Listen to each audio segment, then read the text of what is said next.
Hey guys, Camper 15, joined by my co-host, the Red Wolf, and we are back at it again with another My Hero Academia Season 6 episode review for you guys.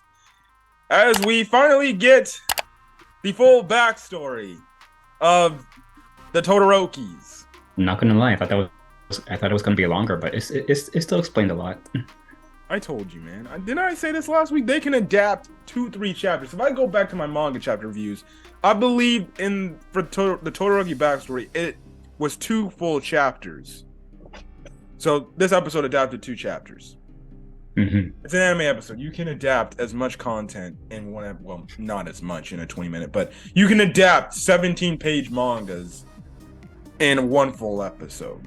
As based on if you don't have, like, I guess you can say added things in. Well, there'll always be added things in, but I'm saying like things that are drawn out a little bit longer than they should be. But yes, we finally get the full Todoroki backstory, and it's all its great and horrific glory. We see how Toya ends up becoming the person he is today. Well, obviously not looks wise, but you can see the personality. It changed and everything, and crazy enough. He'd be turning crazy. Yeah, crazy enough as it is, I think at the end, I did, and I said this when I did my manga chapter review, I did appreciate the fact that, yes, you can say Endeavor holds probably the most blame in this entire situation because of the abuse he did not only to his wife, but his family, his children, in terms of neglecting them and things like that. But I did like the part in the episode, and even when they said it in the chapter at the time, I do like how every Todoroki, with the exception of Shoto, because he's kind of a victim in all of this as well, they all blame themselves for a role that played in the fall of Toya Todoroki. Obviously, Endeavor, was so gun-ho of making the perfect child to dethrone All Might when he finally got that with Shoto. And well, really over the course of time after Toya was born, he was constantly in a way forcing Rei to have children. And then when Shoto came, well, he only had eyes on Shoto and he didn't really care about his other kids. Rei Todoroki, the wife, pretty much makes the mention of the fact that she was so antagonized by the personality of Endeavor and all the things that were happening to her that she didn't really, in her mind space, she didn't really do enough to help Toya and be that person that speaks up, because we see in this flashback, she's kind of submissive. She just doesn't really say anything, and that's kind of the thing with these abusive relationships. And that's kind of the thing. Sometimes if it's a man abusing a woman, sadly, the women typically end up being very submissive and they don't speak up because obviously they're afraid that, well, this guy might harm me in physical way. And that obviously gets into deeper context right then and there within itself. But she said like she was submissive and she didn't speak up. Like if you go back to the part when Toya was freaking out and everything, and he looked like he was gonna attack a baby Shoto. It looked like before that whole incident, Rei was going to try to use her quirk to cool him down, to calm him down. But then she backed off a bit, and then she didn't do much of anything there. Yeah, Fuyumi pretty much say, like, I kind of tried to hide everything that was ultimately going on, hiding my feelings about this whole situation. Maybe if I had spoken up, it's kind of, her and her mom are kind of in the same vein. It's kind of the thing, if they had spoken up, maybe they made a difference. And then Natsuo, he pretty much makes a mention like, I could have did something to speak up to Toya and maybe change his mind to prevent him from being Dabi. So we see, it's not really, even though Endeavor holds most of the blame, it goes across the board, the entire family. And I think the fact that they all accept that they all individually played a role in what happened to their family, it speaks volumes to acceptance and middles. Now, again, I don't know if any of these family members, any of them will be willing to forgive Endeavor for his past transgressions. Maybe when the story is over, maybe they won't, and they'll say maybe it's best that we just live away from each other, and everything. We just go about our lives, and you stay there, and it's kind of a distant relationship right then and there. or I guess you can say the cord is cut between that relationship. But yeah, that's kind of the thing. Obviously, as in for anime only, what are your thoughts on what you saw in this week's episode? I know we haven't talked about a lot, pretty much all the details, but shit. I did say it, but not what I was expecting. Yeah, like as you said, I'm surprised that all the Todorokis like are to blame for what happened. Well, except for Shoto, obviously, but yeah. So we start the episode off with the flashback where we pretty much kind of see Rei Todoroki kind of being, well, Toya makes the mentions of being sold, but forcibly marrying Endeavor. And practically her family was a rich family line. They make a mention in the episode, like, yeah, she was like rich and everything, but they fell on hard times, and the dad saw like, oh, the number 2 hero wants to marry my daughter? Damn, think of all the fame and the riches and all these things that can happen. I hate people like that. So in a way, she forcibly got married to Enji Todoroki.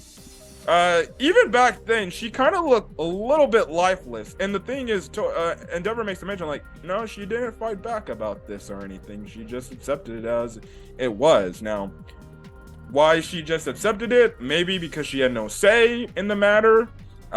Maybe her other family lines were probably maybe abusive and saying, you're marrying the guy whether you like it or not.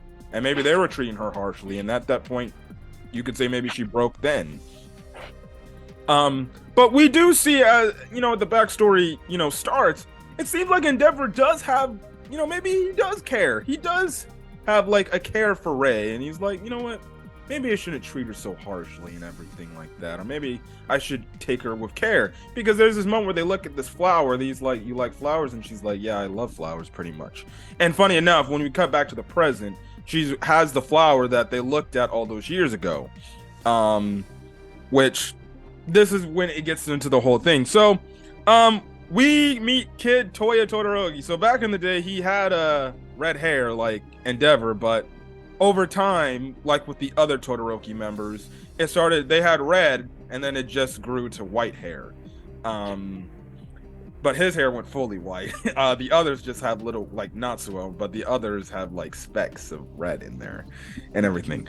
But we see, like, okay, Toya is like a very boisterous kid. He's very happy, excited, outgoing, energetic, and he's like, oh, look at this, Dad! Don't you see this?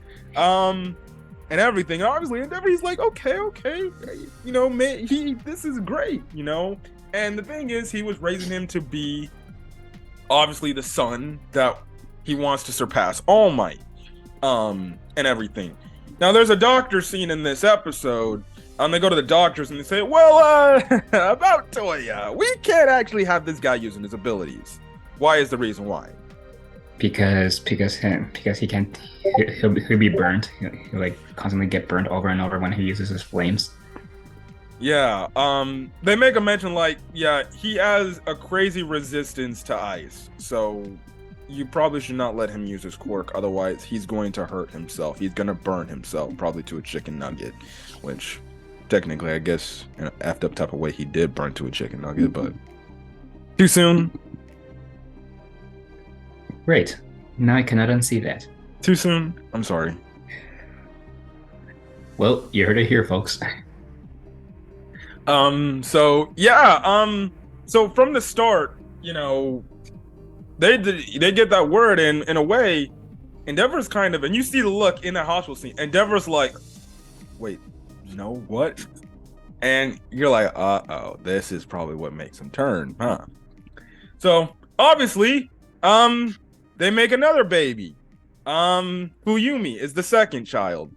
And we know Fuyumi, she's not much of a fighter, or if anything, she's not much of that. And I guarantee you, Endeavor probably wanted a boy. So, thusly, that made and there's like an offshoot conversation with Toya and Fuyumi when they're younger, and pretty much Toya just tells Fuyumi, like, you don't understand what I mean. You women don't understand. Because he wants, to pretty much be the person that his father wants him to see. Because we have to think about this, and this also kind of sucks. For Toya's standpoint, he was practically raised up to try to be the successor of All Might, and that right now was his entire internal thinking. When you're raised up to believe you're gonna do something, well, as a kid that is probably like 6 or 7 years old, you're gonna be like, oh, my father wants me to do this, then I'm going to do it. And even though we do have that moment where Endeavor tries to tell him, no, you can't do it, well, he doesn't say you can't do it. He kind of says, like, you need to be a normal person because your quirk's gonna hurt you, and everything. But the problem is with Toya, he wasn't exactly listening. Yeah, you can see he's slowly losing it, scratching his head, and has that psycho smile that he has today, with his present day. Yeah.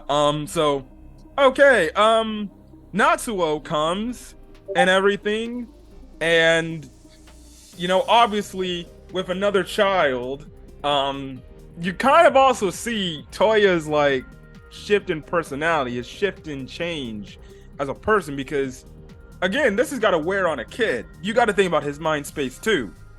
He was so-called self-proclaimed as the successor to Endeavor, and he's supposed to be the successor to All Might. He'd probably be like, wait, why is my dad making more children? Why am I having siblings and everything? What's going on? I'm just being real. A kid might think that. Like, wait, what's this? And why are you trying to train him more than me, pretty much? Because that's another thing they didn't show. We showed, Endeavor stopped training him, and that was starting to eat away. And we see how in a few shots in this episode, what does Toya do by himself? He starts training himself and kept using his quirk. So yeah, which, funny enough, before that, and there's the scene. This was also great episode by the anime when they depict that Endeavor looked like a damn bad dude. They made him look like a bad dude. Yes. Look at those eyes. Yeah, another one shot where his entire face was covered and you just see his blue eyes, and then it was the moment which we'll talk about after he hits Ray, and then you just see just the craziness on his face, and you're like, you need to take a chill pill, my guy. So listen, by far, some of the best shots of My Hero Academia, and the fact that people keep shitting on My Hero Academia in terms of the animation and design of how episodes look. Again, it's another, without showing it on the camera, it's another middle finger to those haters, right? I mean, I have 1,000 middle fingers to go around for them, so yeah. That just adds to it. There's a part in this there's a part in the episode where Ray's talking to Endeavor, and pretty much this is after Shoto was born. So what happens is after Shoto was born, that's when you get that look of one, I forgot to make that mention. You also see the draining look on Ray when Endeavor's like, it's not the kid I want, because there's like these moments in the episode where Endeavor's looking at the TV and it's obviously got All Might and everything, and when he realizes it's not Fuyumi and it's not Natsuo as the child he wants, he's like, damn it, it's not that. He's pretty much losing it himself. He's like, Toya will never be like All Might. He'll never surpass All Might and things like that. And we see it to where Ray is looking from afar, and you just kind of see like, oh, she's getting a little bit deteriorated with this whole make a baby situation. Now, just imagine if Shoto wasn't the kid.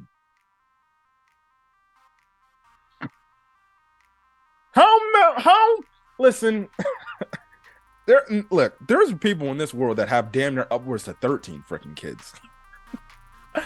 You cannot kill me. Listen, I've always heard women always say that giving birth is probably some of the worst pain they have given in their entire lives. So one of the reasons why I'm glad I'm not a woman, because I would not want to give birth if I'm hearing things about the worst pain ever. But you would have to think for Ray, like, this guy is probably forcibly putting himself on me. That's one. Two, I get pregnant. I have to go through this whole thing all over again. And mind you, when it comes to trying to make a baby, it can take maybe more than just one time. So you have to imagine Endeavor might have been trying to hit that every single day, every single second he could get. As scary as that sounds, right? Yes. And mind you, we don't know how aggressive he might have been going in bed, just to say that. Stop. Okay. Hey, look, I'm just putting it out there, right? Yeah.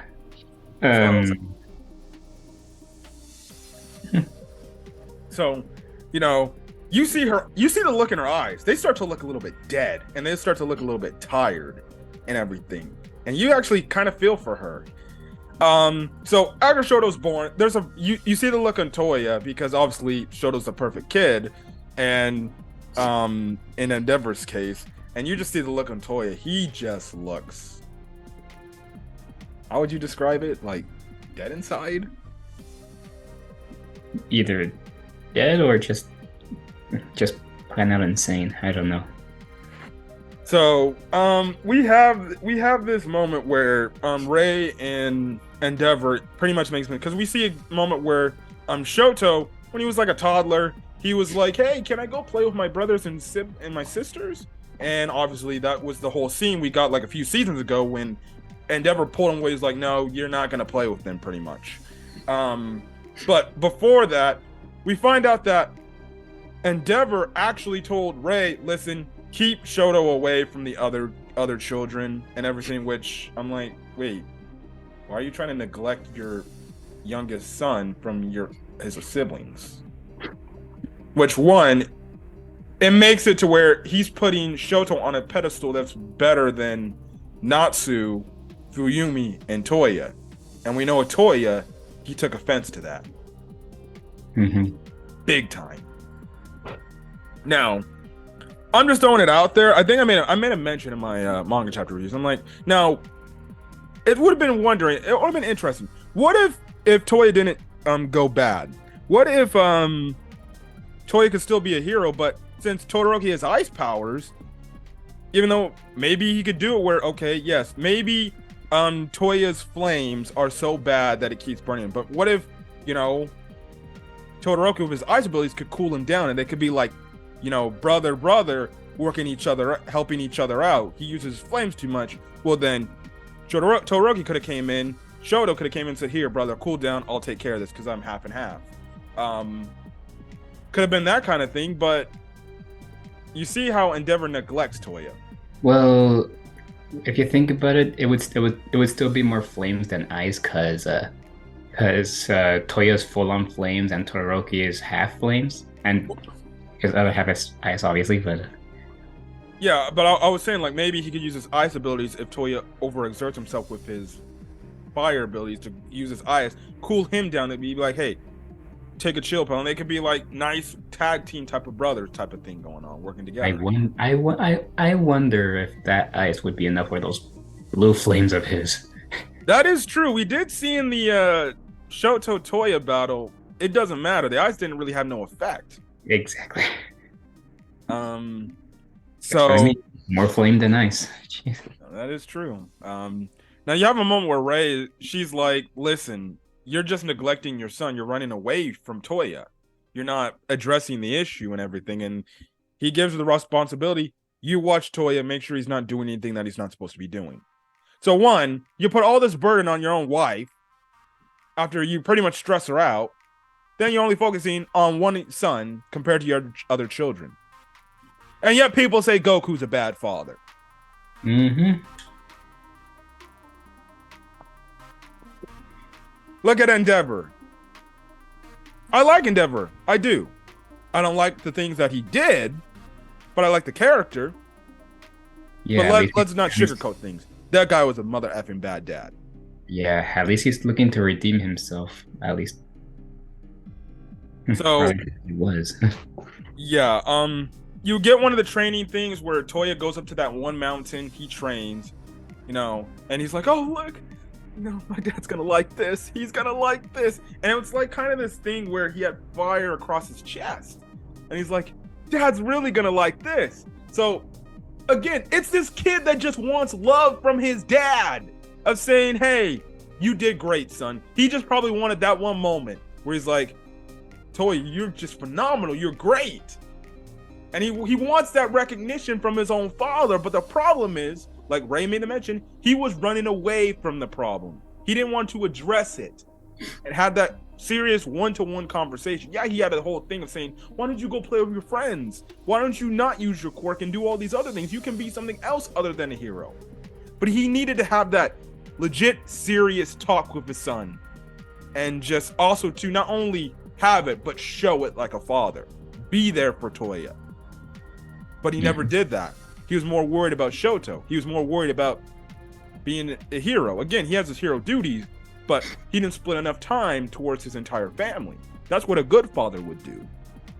Equally spend time with all your children the best you can, because you should love all your children, not just choose this one batch or this one child.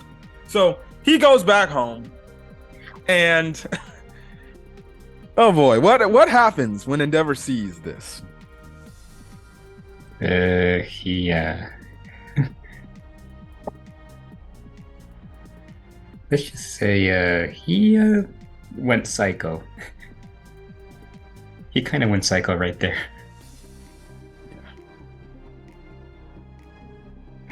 Should I explain or you? Go ahead, man. Yeah, he is like, "What the hell?" Now, the animation, the anime doesn't make it sound like, "Oh, you think he hit Toya?" No, he did not. He hit Ray.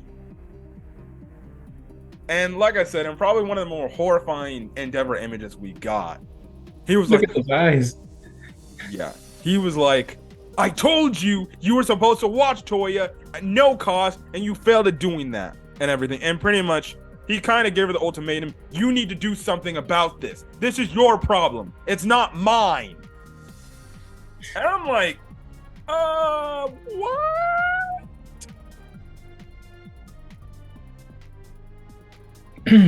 So, we find out what happens when Ray tries to handle the problem.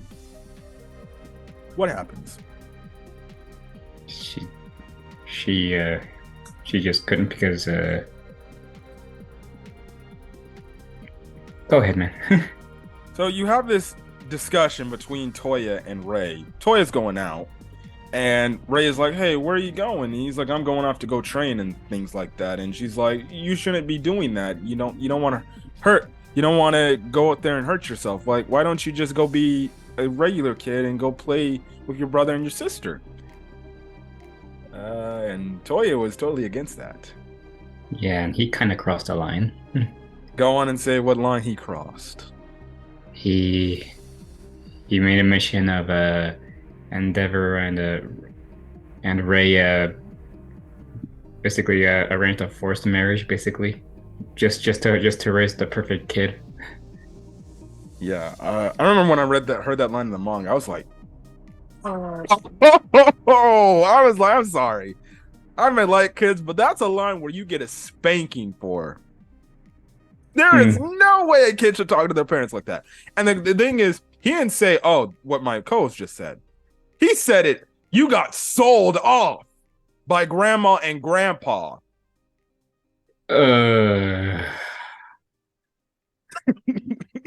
I'm sorry. That would have been immediate grounds for an absolute spanking. Yes. In a way, is that true?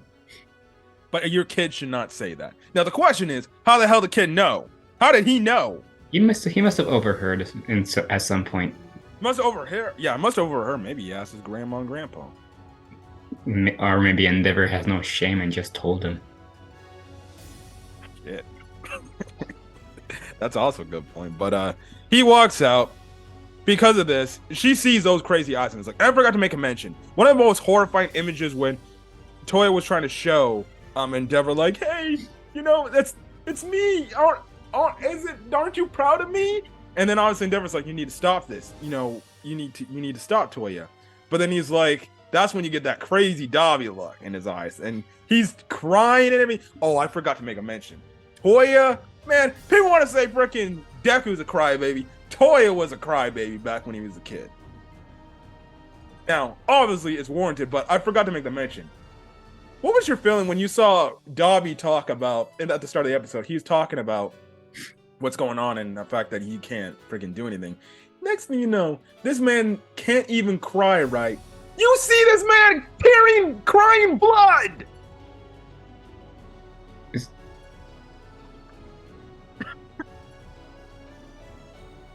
I saw, yes, I saw, but I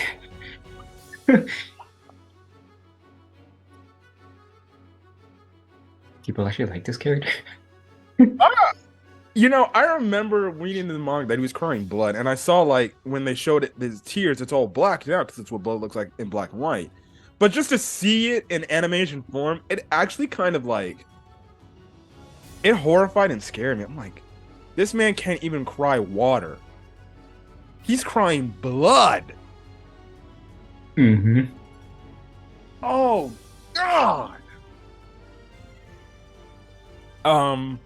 Like I said, you get that horrifying image, and then he don't call Endeavor by dad. He calls him Endeavor when he was a kid. He's like, look at me, Endeavor! And he gives that crazy possessed look like you saw a few weeks ago when he was Dobby, and you're like, oh, this kid needs some help. Mm-hmm. He lashes out at Shoto, trying to hurt Shoto. That was crazy. Shoto trying to hurt Shoto? Baby Shoto. You said Shoto trying to hurt Shoto. Oh, my bad. Toya trying to hurt Shoto. You see him turn. He's about to attack him. That leads him to the scene of Endeavor saying, Ray, you need to handle this. This is your problem and everything to handle. So, yeah, that's kind of the thing. The constant abuse that was going on. And then you just have it to where Toya just goes back up to the mountains and everything. No, my bad. Ray's, she's obviously with all this trauma, this thing that's going on. That's when she has her breakdown. Mm-hmm. She goes, those eyes. And, now it makes sense why'd she freaking do the boiling water on Shoto? Did Fuyumi ever get those eyes, or just the boys? Just the boys, I think. Okay. Really, it's really only... I don't know. Natsuo doesn't even have... the heck? What's going on? Don't know what that glitching effect was going on, but okay. Yeah. Yeah. I don't know if it was from my computer or your computer, but... No, it's on my end. For some reason, Zoom's been glitching out like that for me. Don't know, but yeah, no, Natsuo has gray eyes. It's only Toya, Endeavor, and Shoto that have the blue eyes. Mm-hmm. So, yes. That leads to them. She gets put in the mental facility, and that's kind of where the thing... We find out, okay, how does Toya Todoroki supposedly die? Well, it showed that he basically got overflowed by flames, and basically that's the last we see. That's the last thing we see of him, like, burning up in his own flames. Yeah, and that's it. We don't see anything gruesome. We don't see anything gruesome like how his jaw like fell apart, like he mentioned before. Yeah, that's kind of the thing there. Now we do see where Endeavor tried to find him, but it's too late by then. Mm-hmm. So yeah, that's kind of the thing there. Hawks and Best Genius, they come in. They're like, yeah, we're sorry for interrupting this conversation. And that was after the Endeavors or the Todorokis make the mention what they could do better. And I like the fact how Shoto's like, listen, this isn't just your problem. This is all our problems. He puts out his hand to his dad, and he's like, let's stop Toya together. So, It seems like there might be a temporary agreement together, but Natsuo made the mention like, yeah, after this toy incident, it's done. It's over. So I take that as maybe the family will probably be like, our relationship with you is going to be over after we stop Toya. But after that, nothing else. So Endeavor could look at potentially losing his entire family over this whole situation. Yeah. So yeah. Now the question is, maybe he loses it all now. You think Endeavor could sacrifice himself? I still stand by that. Yeah. So you think he's gonna do the thing where he's gonna take Dobby down with him? Maybe. Makes sense. Makes sense. Yeah, Hawks and Best Genius, they come in and they're like, yeah, sorry to interrupt your very serious conversation, but we gotta get to the point. He goes on to tell Endeavor, listen, there's gonna be a press conference and you're gonna have to address the things that Dobby said on the TV. Don't worry, I got you on that. Here's some things we can say. But he makes the mention that there were 6 prisons broken out of. You got the League of Villains on the loose, nowhere to be found. You got 7 near high-end Nomus out there. Nobody knows where theirs at.